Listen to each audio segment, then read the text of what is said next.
okay, you're reading Salah, you're reading Quran, you're doing everything you're supposed to do, you're trying to do it to the best of your ability, but still your relationships are suffering, but still you're not treating people the way they should be treated my way, whereas before it would worry me to the point of paralysis. I needed that validation from people. There was lack of self-worth, lack of confidence. Everything in relationships was centered around trying to get that scrap of validation. There was no connection really. And I'm sure you were not a monster in your relationships, Aisha. It's also very satisfying in some type of way to feel that everyone else is the problem.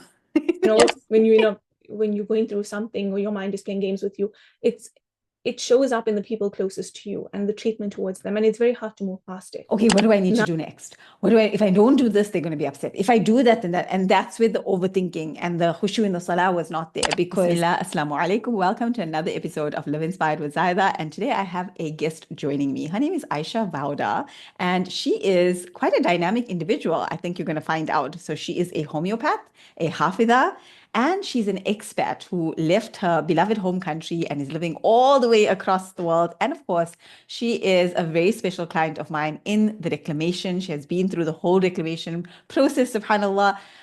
Aisha, welcome to the podcast. Walaikum salam, and thank you, Zaahida. So Aisha, you are a business owner, you are a homeopath and a hafidha. I'm repeating myself here, but on the outside, someone listening to this might be thinking, Aisha sounds like, she's already done so much deep work.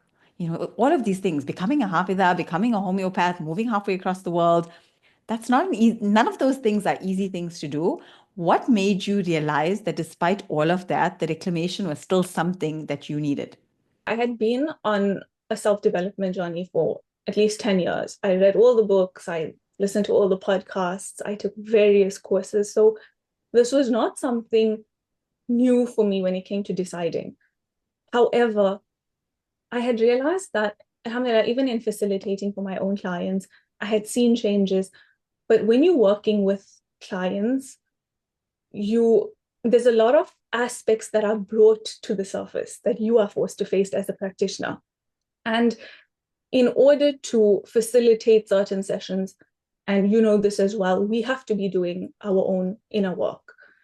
And you can't ignore it, and you can only take your clients to a level that you have reached, because even if you've studied everything, you can talk the talk, but if you haven't implemented what you've learned, your clients pick up on that, and you can again only take them as far as you have been. So I had been contemplating the reclamation for a long time, but what pushed me to do it was that I had to face the fact that I needed to change. For a long time, I felt like, no, if just that person did this or this person changed that, our relationship would be great, until I had to sit down and actually realize that, no, it's me. I have to do the changing. I have to make an effort.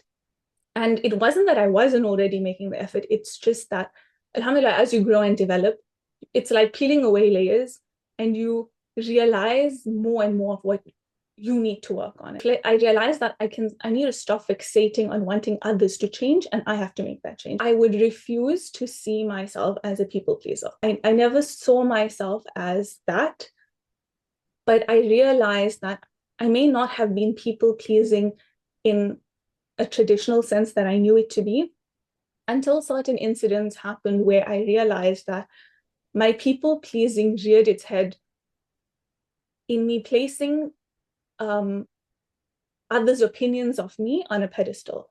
So I would obsess over the way others saw me, and in doing so, try to change or try to say this, or try to, if only I had said this, or why can't they see that, I'm trying or I'm doing this or whatever it is. And I would tell myself that, no, I'm doing it for Allah. I'm trying to please them for Allah. And that's how we all get caught up in the cycle.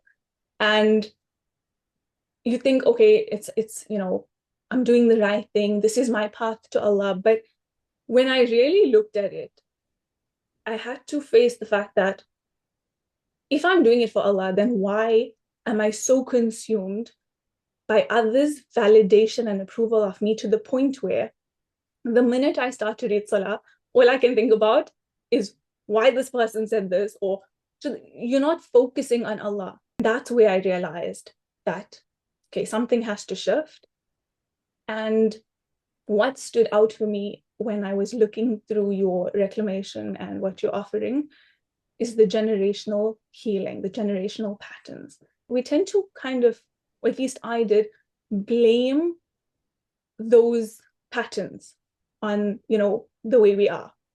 What I appreciated after I joined the Reclamation is that you don't focus only on the the negative patterns or the traumas that we picked up, but you teach us to appreciate the gifts and why we are doing or repeating those patterns, and learning to be compassionate with the reason, or being compassionate with our mums, our grandmothers, who had to act in a certain way, who had to do a certain thing to be able to survive. It was really a game changer once I entered it. I think it's something that people don't often think about, because with the self-development industry just booming and you hearing all kinds of things online, and you realize, oh my God, yes, I got that from my mother. It's in my lineage. And everyone's talking about it, but nobody is actually showing you how to reclaim the gifts of what that is. Yes, you want to overcome some of those survival mechanisms and those traumas that were passed down to you, but also you want to reclaim. That's why it's called reclamation, right? It used to be a different type of container, and then it evolved into the reclamation, because if you are only focusing on your individual healing and not looking at yourself through the lens of the generations of the people who echo through you. And I always say, the fights that you have with your husband, the irritation that you have with your mother-in-law, the self-sabotage you do in your work, the co-worker who's always stealing credit from you, all of those patterns are echoing something from your lineage. And you can look at it and go, oh my gosh, what am I going to do about it? Or you can really get into it and say, how can I not just move beyond this, but reclaim the gifts of what my lineage went through, because they were very strong, mashallah. May Allah reward them. Now, Aisha, you mentioned something interesting that I've noticed across the board is you were obviously, before even coming to the reclamation, you had a level of self-awareness. You had a level of self-inquiry. Self-development was not new to you.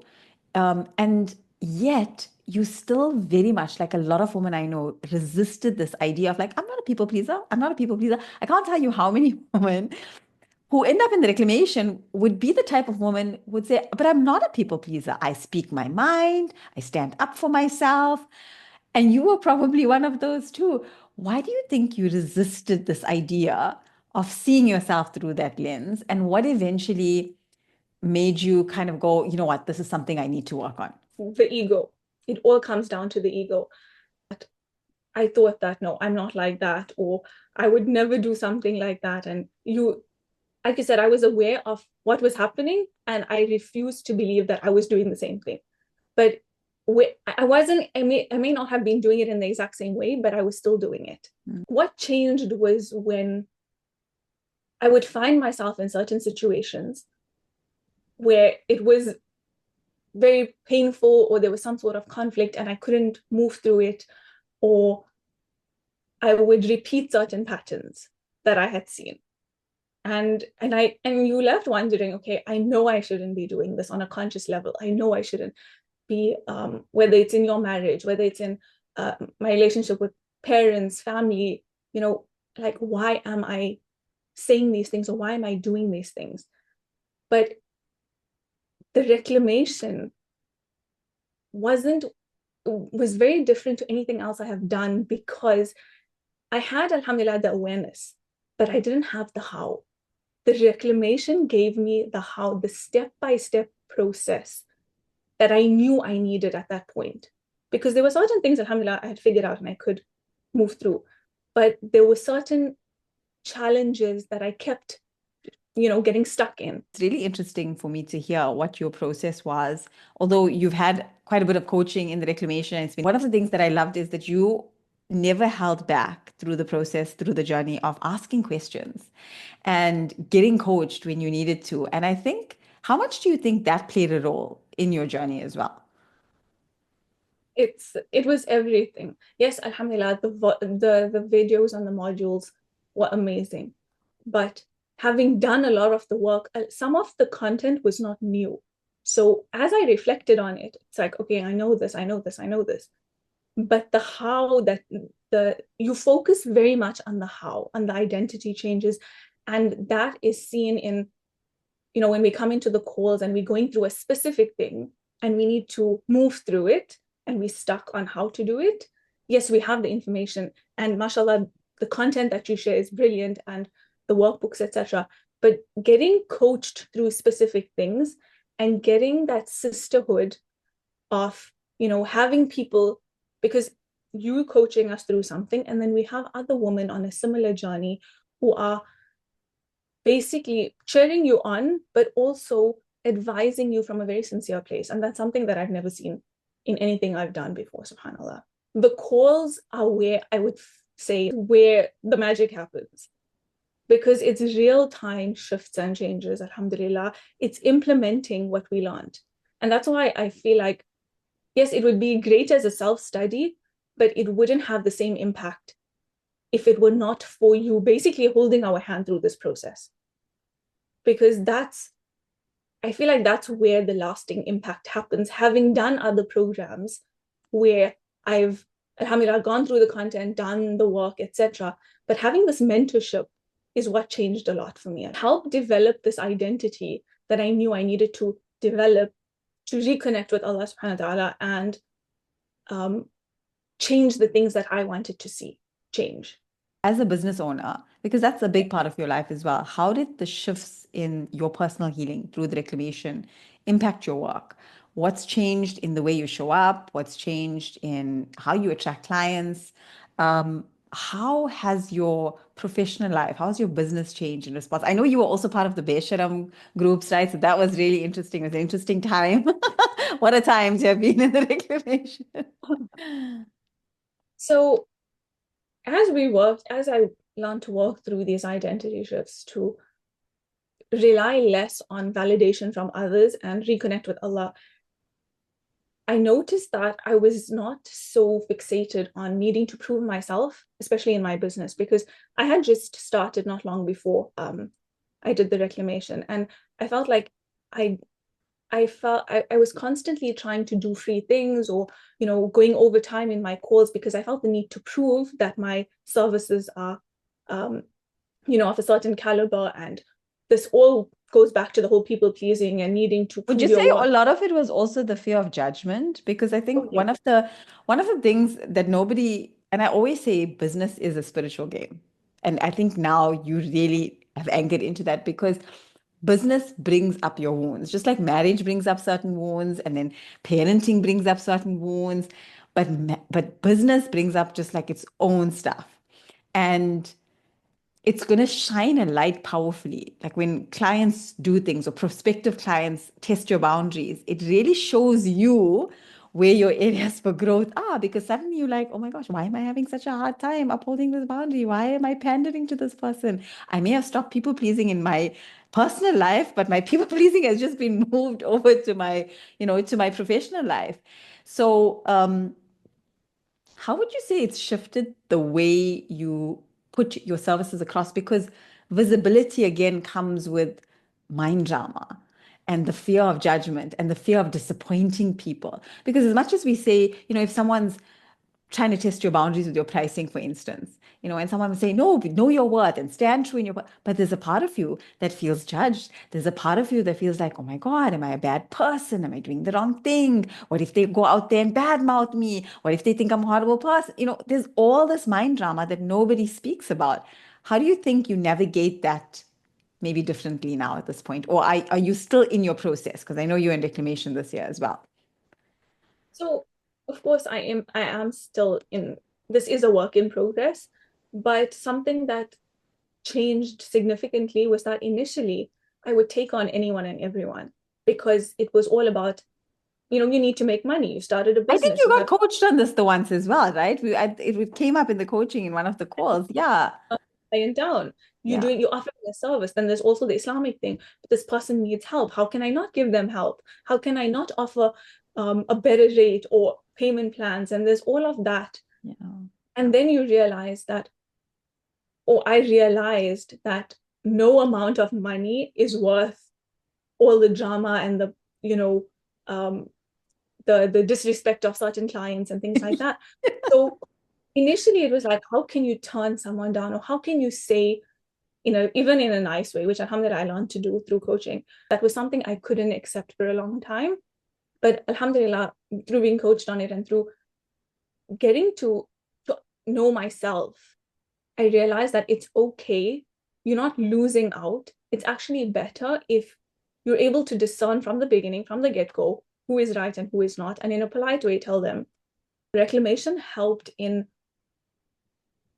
having certain boundaries in place and being okay with the fact that if, and again, this is the whole Besharam and the scarcity coming in, if I have to turn away a client, it's not the end of the world. It doesn't mean that I'm going to be broke. I've memorized the Quran, which is a huge accomplishment. Sometimes even with very deep religious knowledge, and we have quite a few people in the Reclamation who have a very strong spiritual background, very strong connection with Allah subhanahu wa ta'ala. We have people who are even tafsir teachers in the Reclamation. We've had alimas in the Reclamation. And even though you can have a lot of depth in your religious knowledge, there can still be emotional and relational wounds. And I want to know, for you specifically, for you personally, Aisha, how did the Reclamation help you bridge that gap between your faith, your understanding of your religious duties, whether it was in your relationships or your business or whatever it was, and your everyday lived experience? How did Reclamation impact that? Because I think also a lot of people have this idea that, oh, if I do the self-development program, then Zaahida is just going to tell me that I must just set boundaries and tell everybody where their place is, and then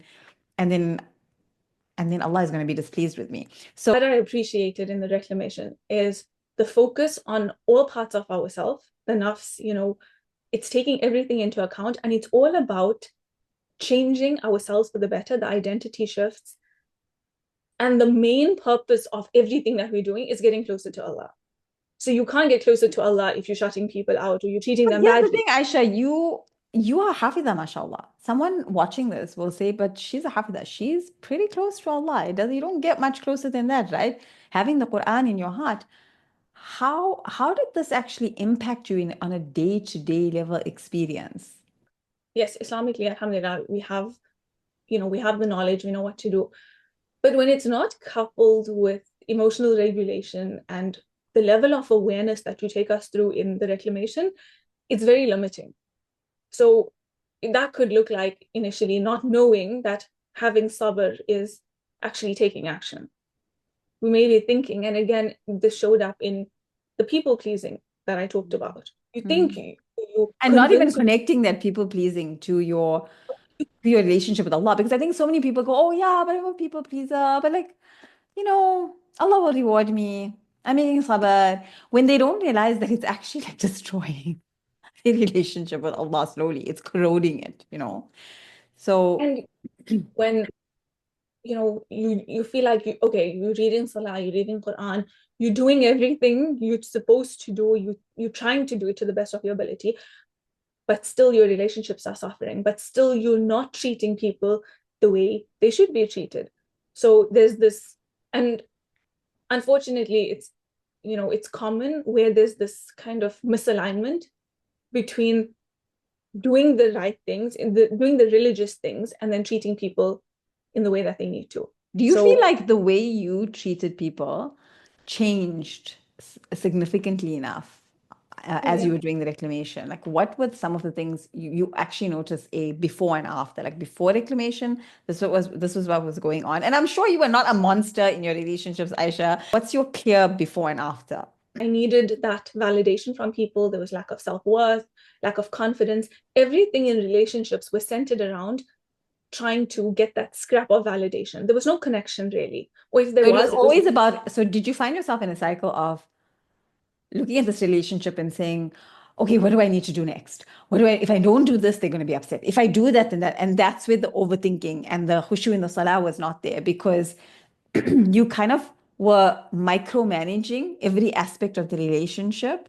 And so even when you knew sometimes you needed to be saying no, your brain couldn't even reach for the right words of how to say no in a respectful way, because you're already spiraling in your own guilt and all of those things. Everything, a lot of it was centered around not just what do I need to do next? But also a lot of assumptions and jumping to a lot of conclusions in assuming that people are thinking of me in a certain way when they were not doing that, or assuming that by saying that it was a judgment or a jab, or whatever it is, when that's not what they meant. And often I would get told it's not that deep, until I realized certain things were really not that deep, but I was projecting so much of my own things into these relationships.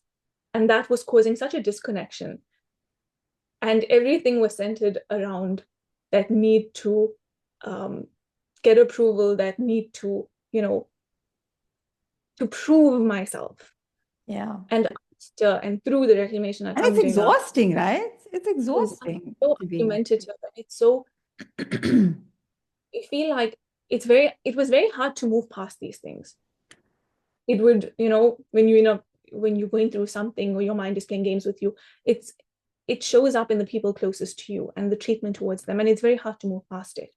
Now, if these things happen, alhamdulillah, I have the skills when they happen, because something else, the reclamation is not going to just be a magic pill that's going to change everything. You will change, inshallah, and you will learn to deal with these situations in a way that brings you closer to Allah, but also deepens your connection with people. So now when these same things happen, I'm able to recognize it, alhamdulillah, and move through it. And a big thing that changed is being able to admit when I'm wrong. Oh, that's huge. That's being able huge. to apologize. And I even sometimes joke about it and say, sorry, my nafs ran the show there, and it just took over. Something that was very difficult before was admitting when I was wrong. Alhamdulillah, that's something that I see very differently now. I don't see it as.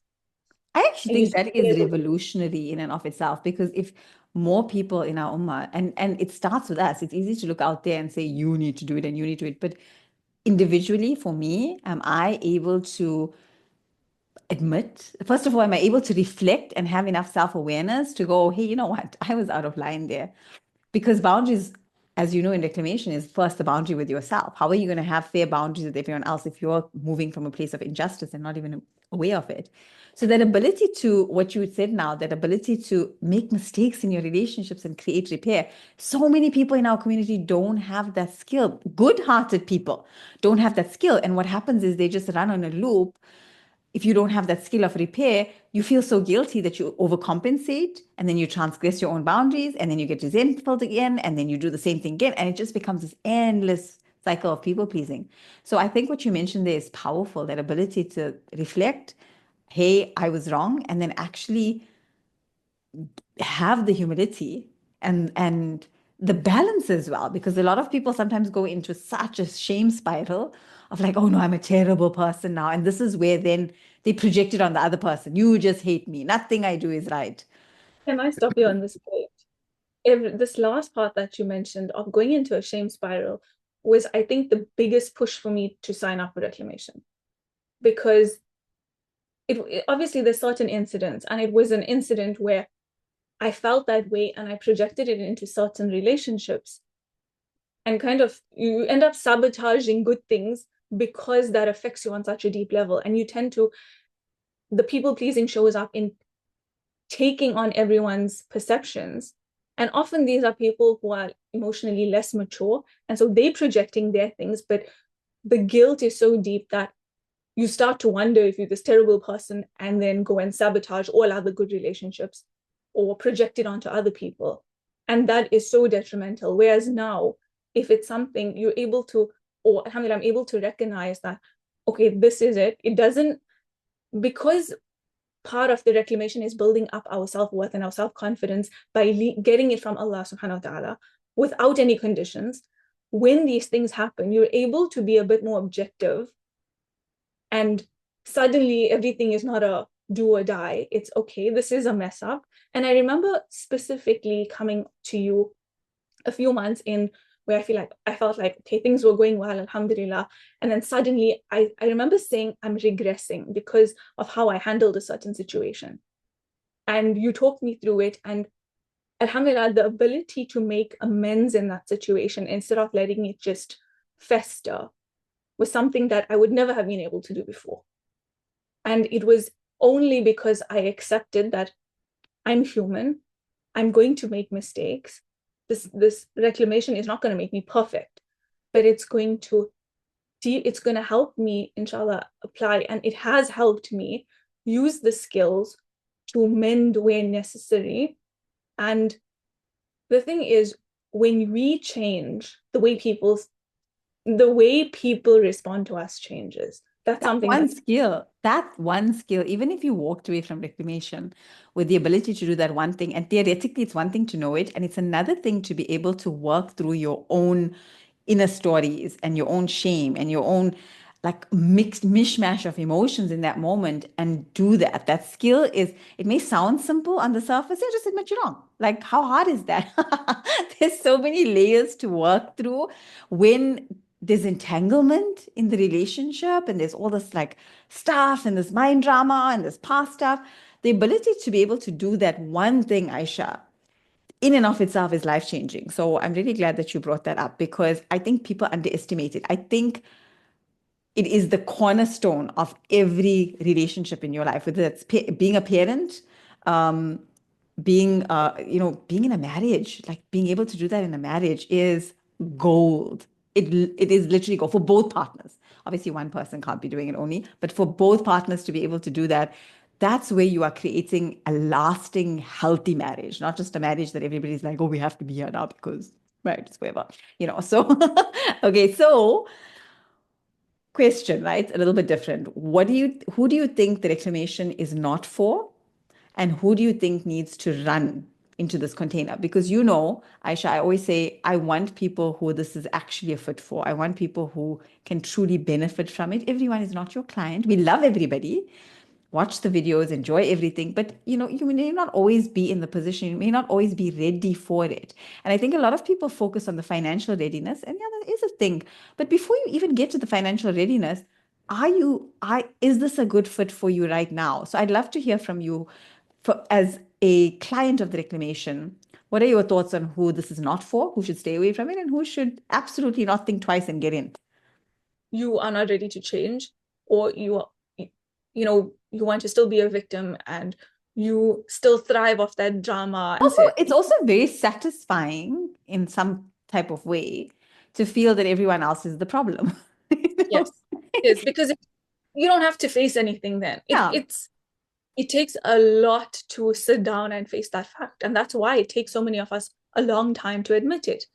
But if you're not ready to do that, then the reclamation probably is, well, it's not for you. Because if you're not ready to do the work that's needed, and yes, it is work, but inshallah, there comes a point where it doesn't feel like work as much.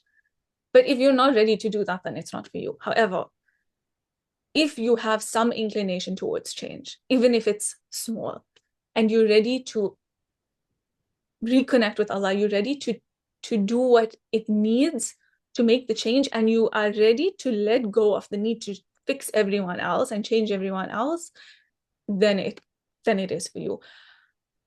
If the reclamation is for business owners, it's for women who want to see some change, want to change, they don't want to pass down that trauma or that baggage that they have onto their children, and they want to change their lineage for good, inshallah. It's for you. It's for business owners who are stuck. It's about relationships. It's very much about relationships. But when it comes to relationships, it impacts everything. It impacts your business decisions. It impacts your mindset, because the bear sharam is a very huge part of it. And that's, as a business owner, you're dealing with things like scarcity. You're also dealing with, you've inherited a lot of subconscious beliefs that show up in your business as well. So whether you're a business owner, you're a wife, you're a daughter, it's for any woman who is willing to make a change. Literally, when I signed up for it, I had a certain expectation of what it would be. And subhanAllah, it surpassed everything I expected it. Got so much more than we signed up for. If you're someone who just needs a sense of community and support, and you're already on that journey, but you need that, encouragement from time to time, whether it's through your coaching or the sisterhood that we're getting, because that sisterhood is something that is, there's no judgment. You literally are just cheering on the next person. And what I appreciate is that with a lot of mentorships, you may outgrow the mentor, right? With this, the difference and the reason so many of us are doing, one round after round, we're signing up every year, is because you're able to adjust, or you're able to meet us at where we're at, you, Zaahida, as a practitioner, and also the level of support and sometimes even coaching that we get from other ladies who've been through the rounds is something that is invaluable, subhanAllah. I love that, alhamdulillah, because I think so many people have such a resistance. I'm like, oh, I don't want to do a grow program because, Chachima is going to be in there and she's going to spy on me and then she's going to tell the whole gam about what happened here. And that couldn't be further from the truth. The woman in this. Can I stop on that? Yes, yeah, sure. So I was very resistant to the group part of it. That took me some time to work around before I signed up for the reclamation, because again, you have to be seen, you have to share things. But the safety that we have in the reclamation, I remember the once I even shared something anonymously and you said, this is a safe space, you can share without being judged. And now I would never even think of sharing something anonymously if we need to work through something, because of the safety that it offers. And as an introvert myself, the thought of a group program was, it's not something we relate to. But this is different because it's a sisterhood, it's a community, and it's a journey of women who want the same thing as you and who want for you what they want for themselves. And you see that in, subhanAllah, all their actions. The way the boundaries are set up in the reclamation, you can't end up with someone who's not serious about the journey, who's not there for the right reasons. If somebody's looking for drama and spilling the tea, they're not coming to reclamation. They're going somewhere else for it. So you can rest assured. And I think the ladies are just amazing. I mean, they blow me away, mashallah. Sometimes those live calls, yes, it's like we laugh and we cry and we go so deep, and it's such a beautiful space to be able to share thoughts and ideas centered around Allah and relationships and other things that you're not going to get anywhere else. Like, it's such a beautiful thing to witness and be part of, alhamdulillah. So I'm really glad that you've experienced. A lot of programs that I have done were centered just around mindset and the mind. The somatic practices that you take us through in the calls is a huge part, I think, of what allows us to integrate it and see results very quickly. Because, initially I remember being a bit skeptical, like, how can people, when you see your testimonials and things, how can people experience these things so quickly? How can you, collapse time and have such huge shifts in such a short period of time? And I think it's your combination of integrating all parts of the self from an Islamic perspective. So the ruh, the alignment, the relationship with Allah, the nafs, the self, the heart, the qalb is a huge factor there. And also the physical part, the physical self, the body. So that integration, it's not just counseling, it's not just talking, it's not just coaching, it's not just therapy. It's that and practice, physical practice. So I think that integration of the somatic and the mindset and everything else is why we see results so quickly, mashallah. And I'm saying this as a former skeptic. Then as a skeptic, why did you join? It is an investment. It's not like a $97 course that you just said, oh, well, I'll try it out. And if it works, it works. And if it doesn't, whatever. No, but age you go from skepticism to investing in something like this.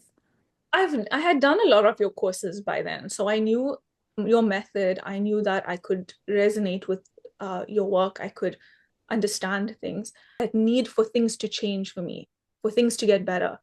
I'm not saying like it's not a major thing, but I mean, when you want that change and you want better, in terms of your relationships and your business and things, you're willing to try. And at that point, I know of course it was a huge investment, but I trusted that, having worked with you before and seeing results, relationship rewiring and other programs as well, and those were self-studies, and alhamdulillah, I saw great results, that this is something more intensive and it's getting that mentorship element. And I think that really stood out for me, and the generational patterns, needing to know, needing to change something on a deeper level. I'm glad you, otherwise we'd be sitting here having this conversation, subhanAllah.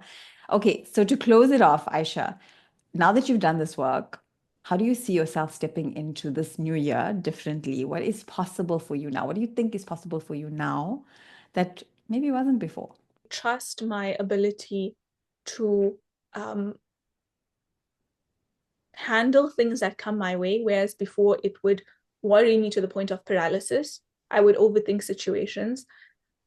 Now, alhamdulillah, I feel that whatever Allah places in my way, and may Allah not test us more than we can ever handle, but whether that's through leveling up in my business or taking risks that I wouldn't have normally taken, I feel a lot more confident knowing that I have the skills, alhamdulillah, to move through it, and I have the support of the Reclamation as I venture and in, whether it's in relationships, whether it's in my business or in other aspects, whether it's, anything else that, Allah places in my way. I feel like I have a lot more confidence that, and something that sticks with me that you had spoken about in one of the initial calls is Allah has my back.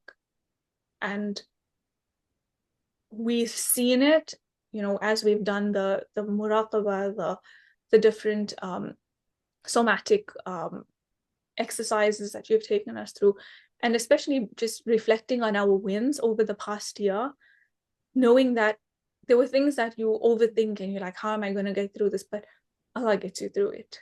And of course, He doesn't just miraculously, okay, He does miraculously do it, but it doesn't mean that It doesn't fall from the sky. Like you don't just sit there and go, I want to trust Allah and He has my back. You also have to put in I think sometimes someone listens to this and they go, but I don't need to come to a whole program to build my tawakkul. I'm just going to read more Quran and make more dhikr, and then my tawakkul is going to grow.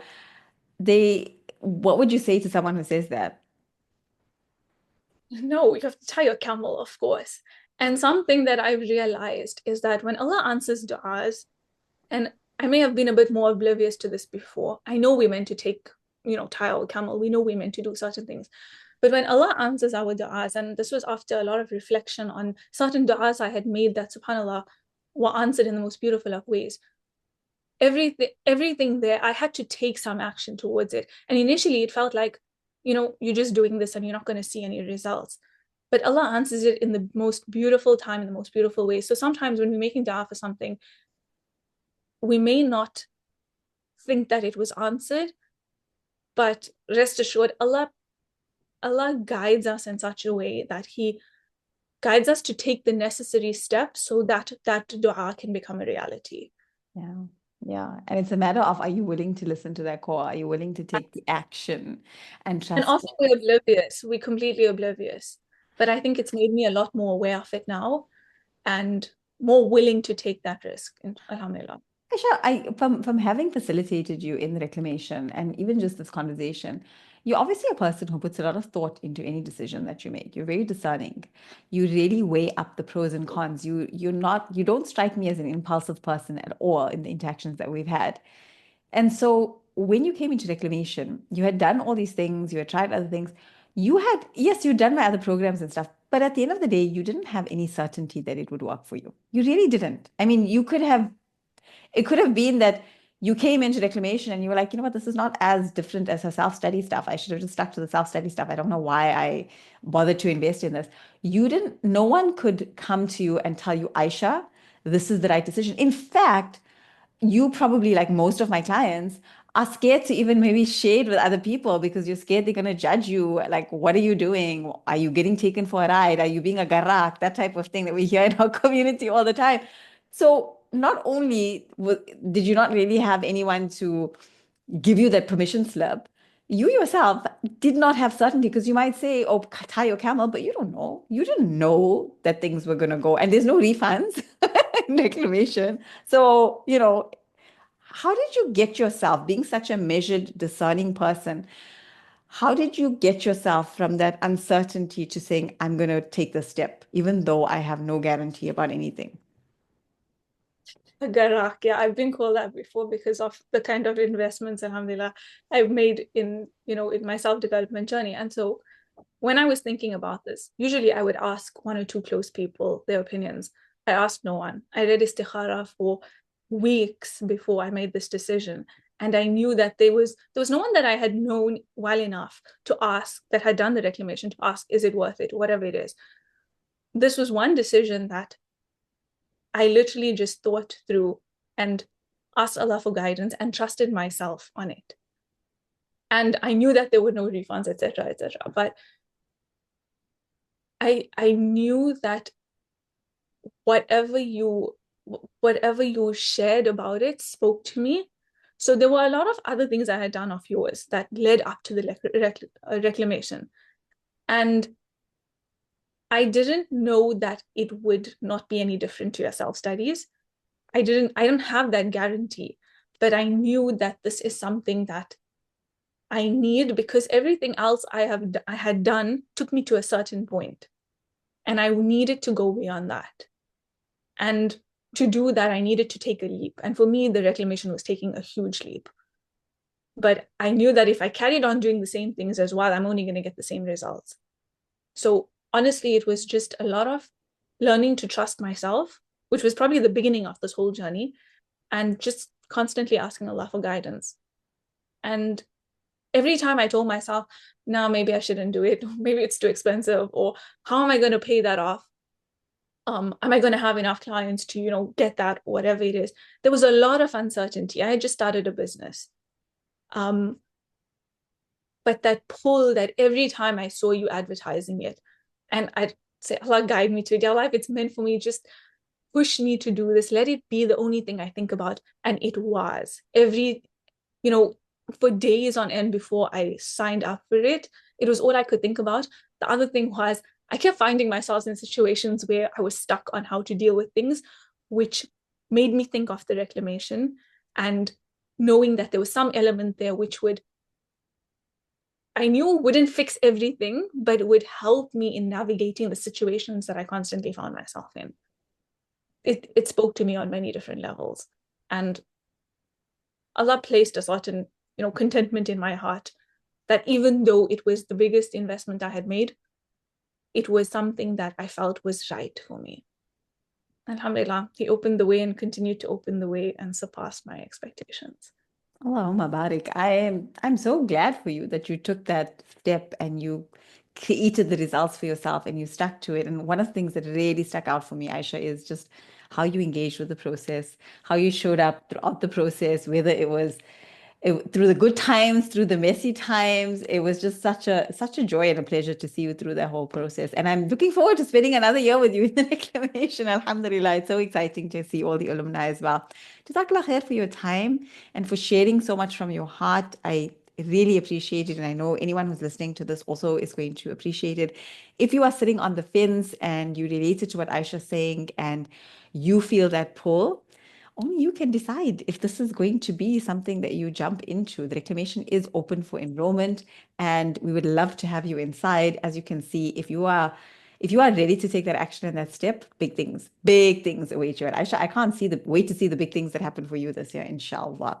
Jazakallah khair for joining us. Assalamu alaikum.